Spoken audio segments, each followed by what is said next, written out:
What if a disaster strikes without warning? What if life as you know it has completely turned on its head?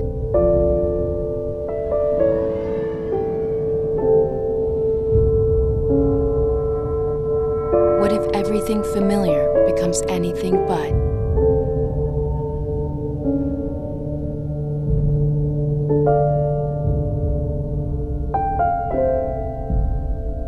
Before a disaster turns your family's world upside down, it's up to you to be ready.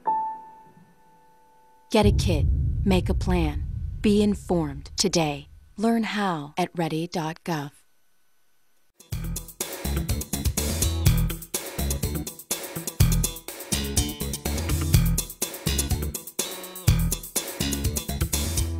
Welcome to the show, ladies and gentlemen. I am your host, Alton West. I would like to say to all of the graduating seniors, congratulations. Callaway, LaGrange, and Troup High Schools, along with all the other private schools, will be participating in graduation ceremonies within the coming weeks. Again, congratulations to you, seniors. Here are this week's birthdays: Jeff Todd, Jeffrey Bryant, Robert Kirby, Bruce Gunn, Chris Hensley, Mike Helton, Ann Westmoreland, and Nicholas Patton. We say happy birthday, city employees. Now, ladies and gentlemen, stay tuned. We'll be right back to start the show.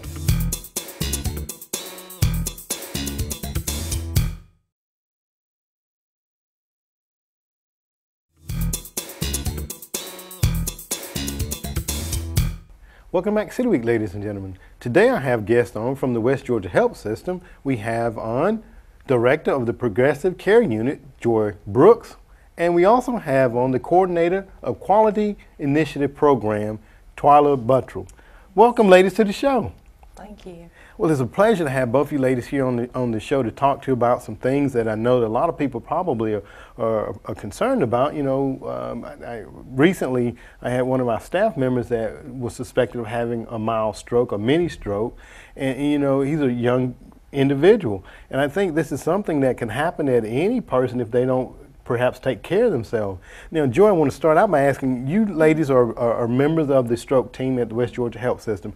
Talk a little bit about your help, about the stroke team, and how many members do you have on the team? Currently we have 12 members on our team, and it's a variety of staff at the health system. We have nurses, we have a speech pathologist, a social worker, our medical director, Dr. Orr, who's our medical director of our emergency department, our nursing staff on a variety of units, so we're very proud of our stroke team. Okay, very good. So, you know, not to make it humorous of it, but it's great that we have a team of professionals there that are ready to assist individuals that come in. And I go back and think about the A-team. They always come in and get the job done. So I'm sure that's what happens with the stroke team, right? And we have our Quality Initiatives Coordinator too, Twyla, who serves on our team also. Okay, very good. Well, let me ask you, Twyla, you know, a lot of times people, you know, we hear about some of the common symptoms of a stroke, but talk to us a little bit about those symptoms if a person might be undergoing a stroke. Okay, the key thing to remember with a stroke is it normally happens suddenly.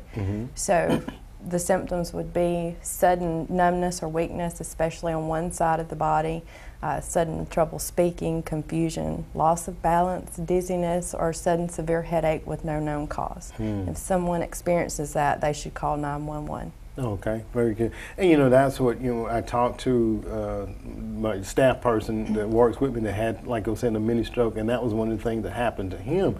He got a little unbalanced and stuff, and kind of, as a matter of fact, you know, fell down and stuff. So, you know, especially when someone's been out working, I guess, during the day, and they may get overheated, have symptoms of heat stroke, I guess somewhat similar to a regular stroke. Is that accurate, Twyla, to say? Well, a little bit of difference there. Okay, a little bit of difference, I guess, right? Yes. Well, let me ask Joy a question. The hospital here recently was recognized for being named a Coverdell Champion Hospital. Talk to us a little bit about the Coverdell Award and what this means for the hospital for me, Joy. The Coverdell Hospital of the Year Award we received signifies to the community our achievements in excellence in stroke care. Okay. And we're very proud of that. Okay, all right, very good. Now, and talk a little bit how it received the name Coverdale. I think there was some tie-in there. Senator Paul Coverdale, is that correct? It was. Okay. We partnered with Coverdale in 2008, and it is a stroke registry. Is a program to help hospitals improve care among Georgia. And what we do is the program assists in quality improvement efforts throughout Georgia. Oh, okay, very good. Let me ask you a question, Twala, here, and we're going to come back to the recognition here in just a moment, George, if you don't mind. Why does the hospital have a stroke team? Well, I'll say stroke is the third leading cause of death in the U.S. It's also the leading cause of severe disability. West Georgia developed this team in 2008. It's like Joy said, a multidisciplinary team. We focus on evidence-based medicine that research has shown to improve patients' outcomes and mortality. We meet monthly to review our data and continuously seek ways to improve care. Oh, okay, very good. Yeah, Joy, let me ask you, a moment ago you were talking about all the members that are on the stroke team. You said you had a speech pathologist and all the other various components. Most of the time, I guess, when a person has a stroke or a family member or someone in the family has a stroke, these are people that help to rehabilitate them. Talk a little bit about some of the things that happen after a person is going and receiving rehabilitation from a stroke. Well, these patients are, looked at and evaluated by the different members of the team. If they need to go further for rehabilitation, everyone is involved in the care. Say they need to go to a rehab facility, the social workers, the speech pathologists, the nurses work with the family also, and the physician, and they look at what they need, their care after they leave the hospital, and they suggest, do they need to go to a short-term rehab or do they need to go to long-term rehab to let them get back to their state of well-being, so they can go back to their daily living before they got into the state of the stroke. Sometimes they need 4 to 6 weeks, sometimes they need longer rehab so that they can return home into, the care that they need into what they're able to do before they had the stroke. Some patients just need a short-term rehab and some need longer rehab. Okay. So it varies on every individual and what type of stroke they had. Okay, all right. And that's you brought a number of points there, and one I want to pick up on in talking about family members. What can family members do, George, to aid that individual in returning to that state that you were speaking about? Family can support the patient, and the families need support too. It's devastating to families. Their loved one has been affected, and we try to support the family also. Social workers are so important in this process. So the nurses depend on the social workers, and the families, their attitudes, that positive attitude, supporting that loved one, supporting that patient, So everyone in the family plays an important part. Absolutely, and it's so important. I've had a couple of friends that had strokes, and I don't know if you all work with the Warm Spring Rehabilitation Center down there, but I had a friend that had a stroke and went down and received some rehabilitation. He came out, he was walking with the walker, and then as he continued, support, from family and friends, he was able to put the walker aside, and he started using just a cane. And now today, I'm happy to say that he no longer has to use either one of the instruments to help him to get around. But still, we have to watch him sometimes. Sometimes he may blunder a little bit as he's walking. But it's a tremendous job that you all are doing there, and our hats are off to the stroke team. Now, we were talking about the recognition that you all receive, and I also know there is a telestroke services that you all have an agreement with as well. Twila, talk about that for us. Yes. Back in November, we partnered with the Medical College of Georgia, the physicians there, started this telestroke program. It's a type of video conferencing that the physician uses to evaluate the patient to determine if the patient can receive TPA. Now, TPA is a clot-busting drug that, if given, can sometimes reverse or minimize the effects of a stroke. Okay. All right. TPA, which is a Clot busting clot drug. busting. Okay. And I guess that's what causes a stroke. No one to throw you off, but I guess you have a clot in the arteries or veins or something like that. Can Yes. one of you ladies speak to that a little bit for us? Yes, Okay. it can cause brain damage. Some patients even have a hemorrhage from a stroke, but yes, the common one is a blood clot. Okay. All right. Very good. All right. And again, we have 12 members on the team, primarily the ones that you mentioned there for us earlier in the production here, Joy. Now, is the stroke team kind of in a strategic area in the hospital, or how is that, or where is the stroke team, or do they have their own designated place, Joy?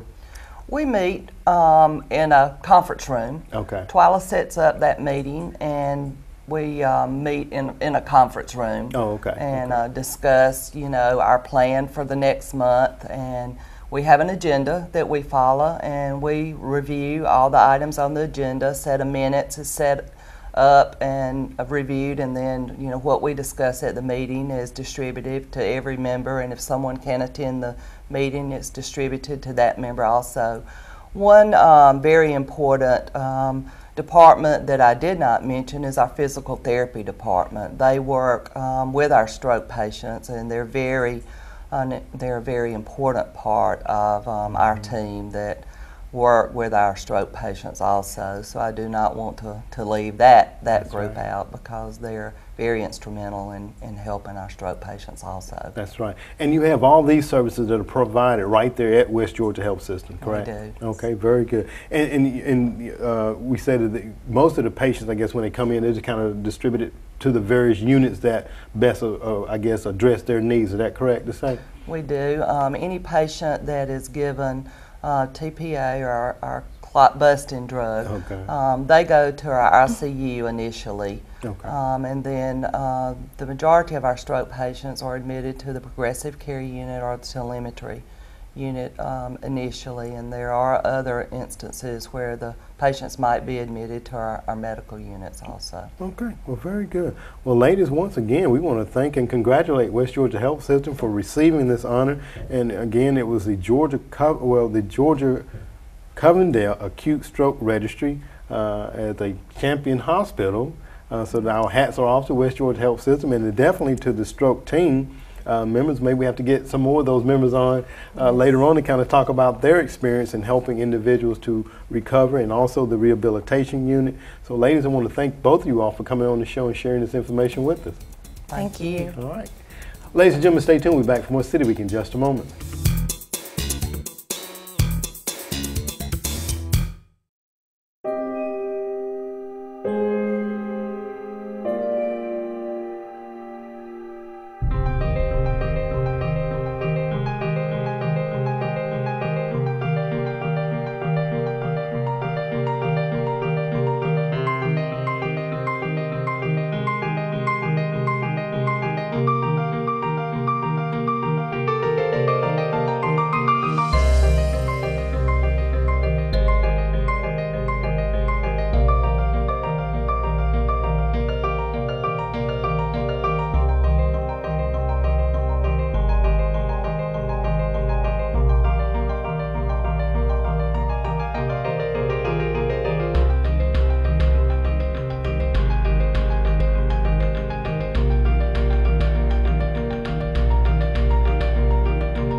Welcome back to City Week, ladies and gentlemen. Now I have on the guest from the American Red Cross, the Executive Director, Connie Hensler. Connie, welcome to the show. Thank you, Alton. Well, I'm probably going to make an understatement here, Connie. I'm sure you have not been busy in the last couple of days, have you? That's definitely an understatement. Right. Well, Connie, I know that in the wake of all the things that have happened here in our community and the communities surrounding us, there's been a great need for resources, and I'm sure you and all the other partners in our community have been there to try to help to address those needs. But just give us a little update about how your agency has been impacted by the recent storms and things of that nature. Okay, sure. Our chapter covers, the Georgia Three Rivers chapter covers 10 counties. Okay. And initially we've had damage in all the 10 counties, but 4 of our counties have been impacted more so than others, and that's the Spalding, Lamar, Upson. That is not right. It is the Spalding, Lamar, Meriwether, and Troup counties that we cover. Okay. So we've been, heavily involved from the get-go with opening shelters and trying to assist as Red Cross can. Okay, very good. Now, and I'm asking, I'm going to say a dumb question, but what has seemed to have been the greatest need? I know that we saw the devastation down in Lower Troup County, and you said in Spalding and in Meriwether County. What has seemed to have been the greatest need? Well, our biggest focus right now is making sure that people have a safe place to stay. Okay. And also being able to provide the meals to them, because without their power, that's definitely a need that we're seeing right now. Okay, all right. Let me ask another question. And I know that people, the community that we live in is one of the greatest communities, I think, in the world. People are very generous, and they probably want to make donations, or they probably want to volunteer.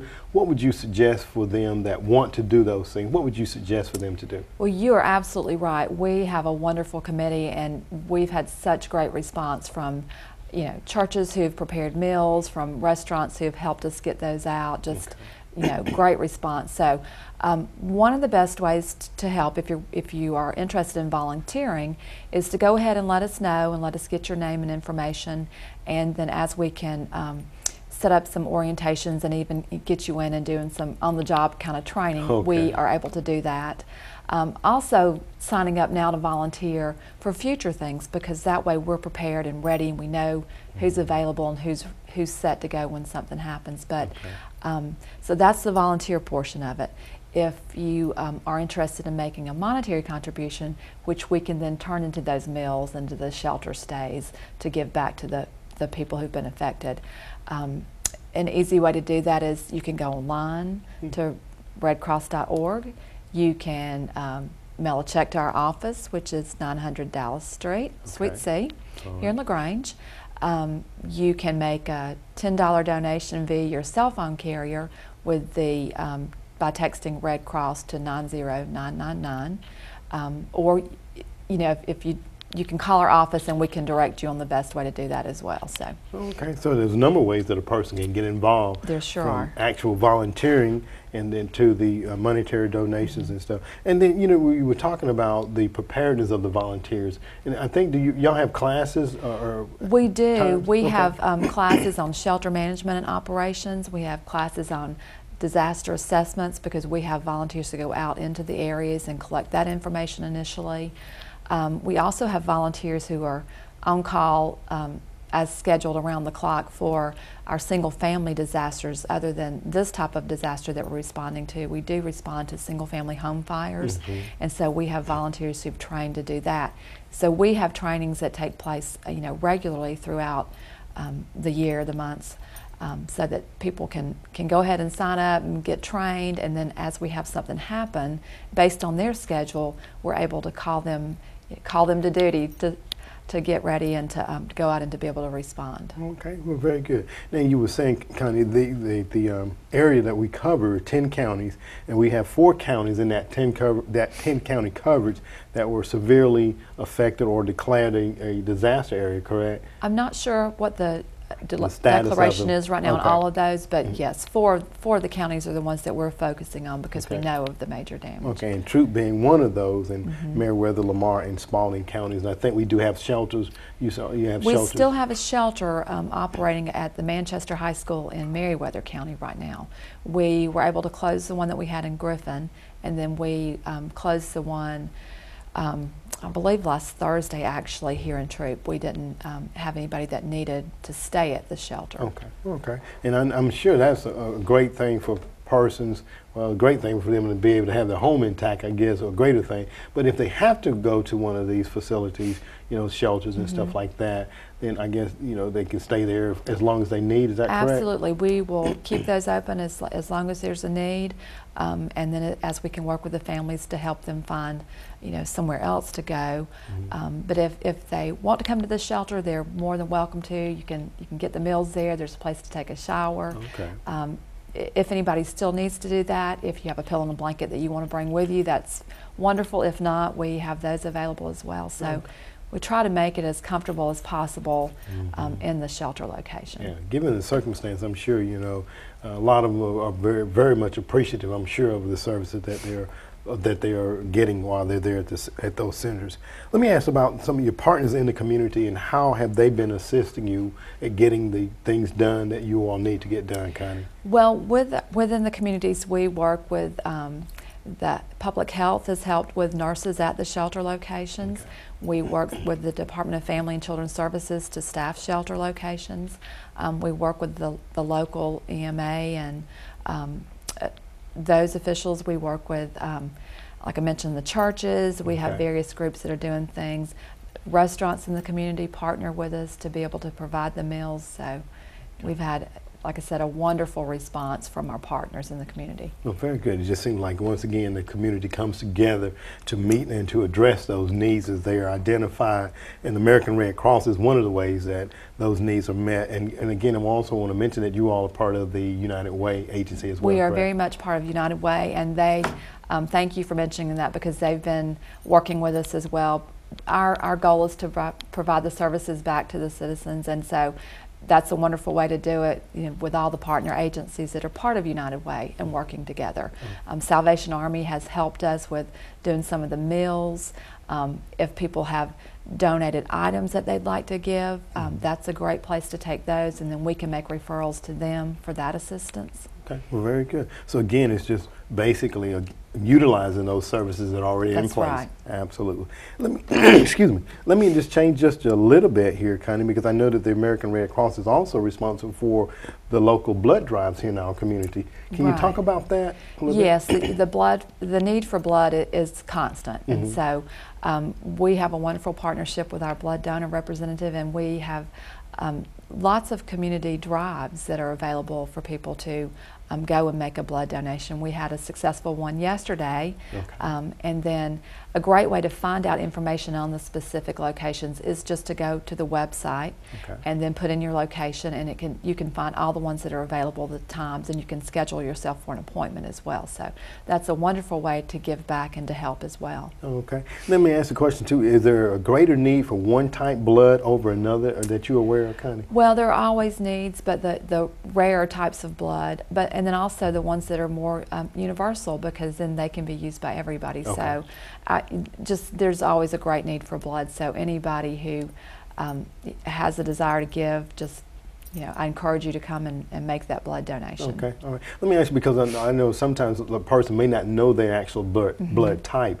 If they give blood through the American Red Cross, can they find that out by Yes, giving? they'll get a blood donor card back or blood donor information, and that should be on there. And if not, if they don't get it right away, they can call and find out that information too. So. Very good, very good. And I asked those questions. My grandmother was recently in the hospital, and she's O positive, and you know, I think O is kind of like the universal blood. That's correct. And she had to receive some blood. So I'm thankful for American Red Cross and all the others that were there to be able to provide, you know, the blood that she needed for her illnesses for a while. Now, and let me just ask one closing question here as we get ready to finish up. Again, we talk about the impact that the community has suffered, that people can and know how to contact your office to get donations and things of that nature. And is there, and I know the clothing and shelter, those and the meals, is there anything outside of those items that are needed at this time that you could think of, Connie? No, but if, you know, just based on what you have, and if you have a question about how to donate something that you're willing to offer, just give us a call. Okay. We also have an 800 number. Okay. It's 1-800-RED-CROSS, and anyone can call that number and ask their questions and get some additional information. Okay, all right, very good. And most people, like myself, I knew that American Red Cross was here in our community. Right. You told us earlier where you guys are located, but tell them again just where you're located. We are on Dallas Street. Okay. It's 900 Dallas Street, and it's the same building with the health department there upstairs, and driver services is downstairs. So. Okay. All right. Well, very good. Well, for volunteers, anyone that want to volunteer can call your office as well. Donations and things of that nature can definitely give the American Red Cross a call, and I'm sure Connie will be there to answer the phone, or some of the volunteers. Someone will, yes. That's right, some of the volunteers. And then let me ask you this final question as we close up. Does there seem to be a time of the year, I guess probably hurricane and tornado, but does there seem to be a time of the year where there may be a greater need for things, or is it pretty consistent? It is consistent. Usually the cold weather, winter months, we see a greater increase in family fires. Okay. And then of course there's hurricane season, and then now with tornadoes, so really it's kind of year round. Year round, okay, absolutely. All right, well Connie, I want to thank you for coming on and sharing this information, and I'm hoping that all the families that have been affected by the recent storms, are getting those needs met either through American Red Cross or the Salvation Army or other agencies that are working closely with them, and we want to thank you and your team of staff for providing those services. So thank you very much, Connie. Thank you. All right, ladies and gentlemen, stay tuned. We're back for more City Week in just a moment.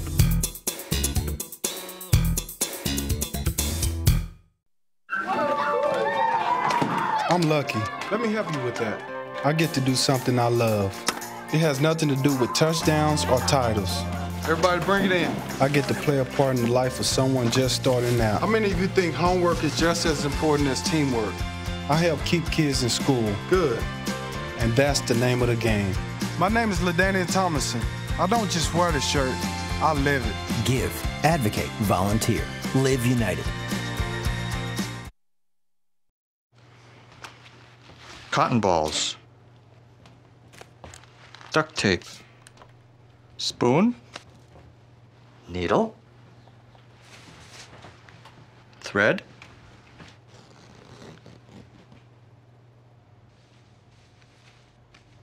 scalpel. The smallest moments can have the biggest impact on a child's life. Take time to be a dad today.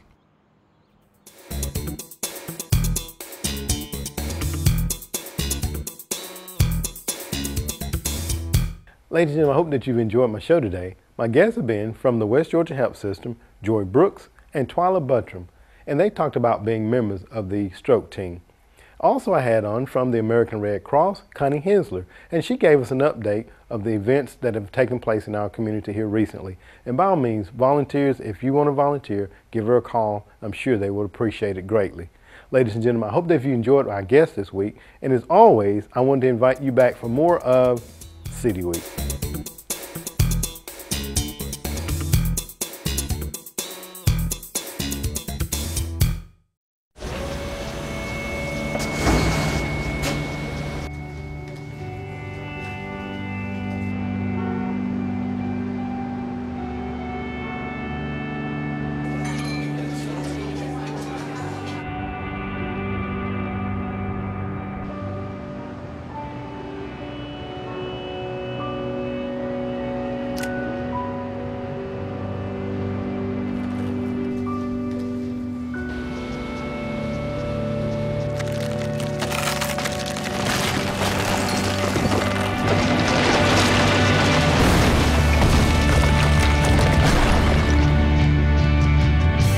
When you earn your GED diploma, the barriers in your life fall. Take the first step and get free GED information in your area at 1-877-38-YOUR-GED or yourged.org. Earn your GED diploma and begin your brighter future. Take my hand and start a brand new day. Underneath everything we are all people. And when we reach out a hand to one, we can influence the condition of all. That's what it means to live united. It's always wildfire season somewhere in America. Nearly 9 out of 10 wildfires are caused by the carelessness of humans and could be prevented. Help protect the home of our forest friends. Come on! can do it. Only you can prevent wildfires. To find out more, log on to SmokeyBear.com.